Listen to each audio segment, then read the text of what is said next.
ప్రమాణ స్వీకార కార్యక్రమం చిరకాల సాంప్రదాయాలను అనుసరించే నిర్వహించారు. జగన్మోహన్ రెడ్డిని మాజీ ముఖ్యమంత్రి హోదాలో ప్రస్తుత మంత్రుల తర్వాత శాసనసభ్యునిగా ప్రమాణం చేయడానికి ఆహ్వానించారు. గతంలో 11/1/1995 నాడు అప్పుడు ఆంధ్రప్రదేశ్ శాసనసభ కూడా అప్పటి మాజీ ముఖ్యమంత్రిని మంత్రుల తర్వాతే ప్రమాణం చేయడానికి ఆహ్వానించిన సంగతి మీకు గుర్తు చేస్తున్నాను.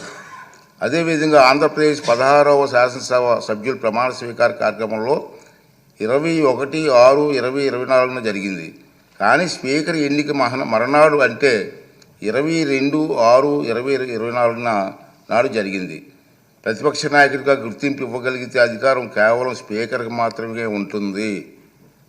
అందుకే సభ్యుల ప్రమాణ స్వీకార కార్యక్రమం జగన్మోహన్ రెడ్డికి ప్రతిపక్ష హోదా నిరాకరించడానికి సూచించిన అన్న వాదన సరికాదు.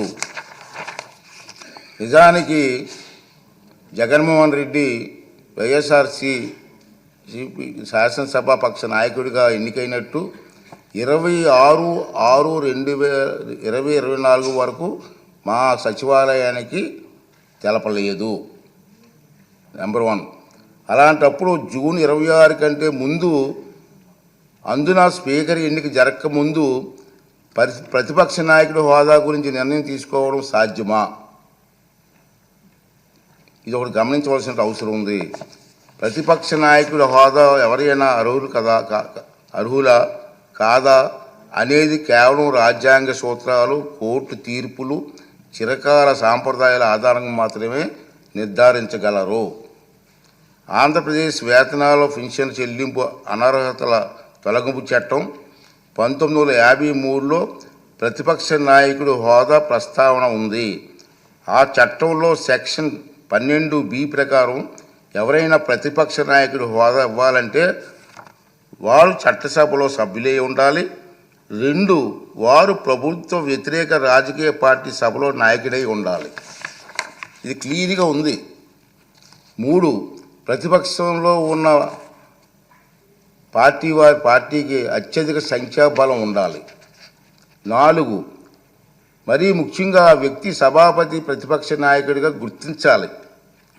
ఒకవేళ అత్యధిక సంఖ్యాబలం గల ప్రతిపక్షాలు 1 కన్నా ఎక్కువ ఉంటే పార్టీ హోదాను దృష్టిలో ఉంచుకొని వాటిని ఏదో ఒక పార్టీ నాయకుడిని సభాపతి ప్రతిపక్ష నాయకుడి హోదా కల్పించవచ్చు. ఈ విషయంలో సభాపతి నిర్ణయానికి తిరుగుండదని సెక్షన్ 12B చెబుతుంది.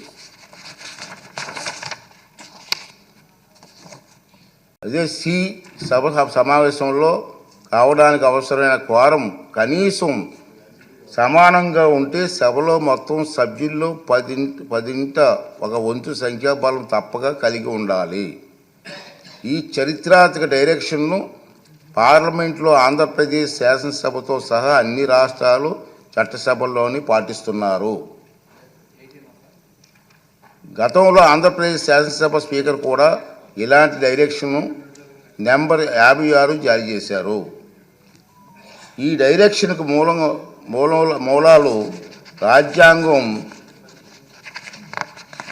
చూస్తే 103, 189(3) అధికారంలో ఉన్నాయి.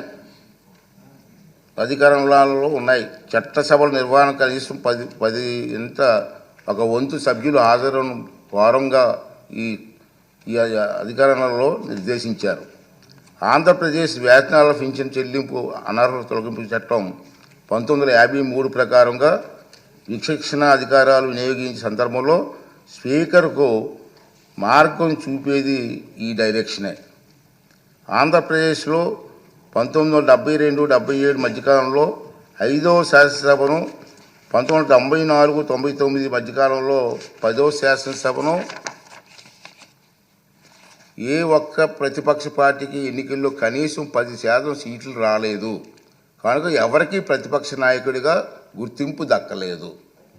అలాగే 5, 7, 8, 16, 17వ లోక్సభలలోనూ 10% సూత్రాన్ని పాటించడంతో ప్రతిపక్ష నాయకుడిగా ఎవరు గుర్తింపు పొందలేకపోయారు. ఇటీవల పొరుగులో ఉన్న తెలుగు రాష్ట్రాల్లో 2021 ప్రతిపక్షంలో ఉండే అతిపెద్ద పార్టీ నాయకుడు ప్రతిపక్ష నాయకుడిగా సభాపతి గుర్తింపు ఇచ్చారు. కానీ కొద్ది నెలల తర్వాత 9/6/2019 తన సభలో ఆ ప్రతిపక్షానికి సంఖ్యాబలం 10% కంటే తగ్గిందన్న నిర్ధారణకు రాగానే సభాపతి ప్రతిపక్ష నాయకుని ఇచ్చిన గుర్తింపును ఉపసంహరించుకున్నారు. అలాగే 8వ లోక్సభలో తెలుగుదేశం పార్టీకి 10% సంఖ్యాబలం లేకపోయినా పి. ఉపేంద్ర గారిని ప్రతిపక్ష నాయకుడిగా గుర్తింపు లభించిందన్న మాట కూడా అవాస్తవం. మనం మాట్లాడుతున్నాం టీవీలో ఉపేంద్ర గారికి ఇచ్చారు కదా మీరని. అది వాస్తవం కాదు. నేను రికార్డ్ అంతా వెరిఫై చేయించాను. అది వాస్తవం కాదు. పి. ఉపేంద్ర గారు ఆనాటి సభాపతి టీడీపీ గ్రూపు నాయకుడికి మాత్రమే నిర్ణయించారు. దాన్ని ఇతను ఇష్టం వచ్చినట్టుగా అవాస్తవాలు మాట్లాడే పరిస్థితికి వచ్చింది. ఈ వాస్తవాలను సాంప్రదాయాలను దృష్టిలో ఉంచుకుంటే 175 మంది సభ్యులున్న నేటి ఆంధ్రప్రదేశ్ శాసనసభ అతిపెద్ద ప్రతిపక్ష పార్టీకి కనీసం 18 మంది సభ్యులు ఉంటే తప్ప ప్రతిపక్ష నాయకుడి హోదా రాదని అందరికీ అర్థమవుతుంది. ఈ నిబంధనలు సాంప్రదాయాలు ఉదాహరణలో జగన్మోహన్ రెడ్డికి తెలియదని చాలామంది అనుకుంటున్నారు. కానీ తప్పు. తెలుసు. ఎందుకంటే 2019 జూన్ 13న ముఖ్యమంత్రి హోదాలో ఆయన ఇదే సభలో ప్రసంగిస్తూ చెప్పిన మాటలు మనందరం గుర్తు చేసుకోవాల్సిన అవసరం ఉంది. చంద్రబాబు నాయుడు గారికి 23 మంది శాసనసభ్యులు ఉన్నారు.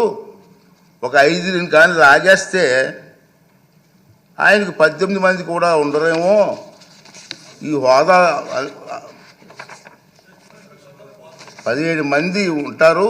అప్పుడు ఆయన ప్రతిపక్ష నాయకుడు స్టేటస్ కూడా ఉండదని చెప్పి ఇదే జగన్మోహన్ రెడ్డి గారు ఈ హౌస్లో మాట్లాడిన సంగతి మీ అందరికీ తెలుసు. మరి అది తెలియదు.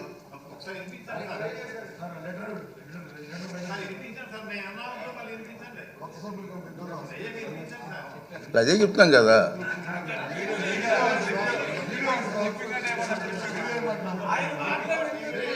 ఆయన మాటలు వినిపించాలా? అయితే మరి రికార్డు చేయాలి. మరి వినిపిద్దాం.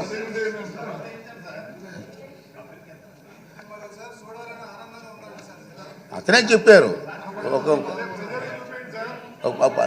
నీకు హోదా పోయేదానికి అవకాశాలు ఉన్నాయి. మరి తెలియదనే మాట అది వాస్తవం కాదని చెప్పని అందరికీ అర్థమవుతుంది. ప్రతిపక్ష నాయకుడిగా గుర్తింపు పొందాలంటే సభలో కనీసం 10% సంఖ్యాబలం ఉండాలన్నది నిబంధన గురించి ఆయనకి స్పష్టంగా తెలుసునని సభాముఖంగా ఆయన చెప్పిన ప్రసంగం రుజువు చేస్తుంది. ఇలా కోరి మతిమరుపు తెచ్చుకోవడం మాజీ ముఖ్యమంత్రిగా మాజీ ప్రతిపక్ష నాయకుడిగా ఆయన హోదాకు తగిన కాదని నా అభిప్రాయం. రాజ్యాంగం సభా నిబంధనల ప్రకారంగా స్పీకర్కు దురుద్దేశాలు ఆపాదించడం సభా హక్కుల ఉల్లంఘన కిందకు వస్తుందని మీ అందరికీ తెలుసు. ఈ పాయింటే. అయినప్పటికీ వైఎస్ జగన్మోహన్ రెడ్డి ఇప్పటి వరకు సాధించిన దుష్ప్రచారాన్ని సంధి ప్రేలాపనలు అంటాను నేను. మా సైడ్ సంధి ప్రేలాపనలు అంటారండి. సంధి ప్రేలాపనలను పరిగణలోకి ప్రేలాపనలుగా పరిగణించి క్షమిస్తున్నాను. సభాపతి హోదాలో క్షమిస్తున్నాను. ఈ ధోరణి ఇలాగే కొనసాగిస్తే భవిష్యత్తులో ఎలాంటి చర్యలు తీసుకోవాలనేది ఈ సభలోని సభ్యుల సమిష్టి విజ్ఞతకు వదిలేస్తున్నాను.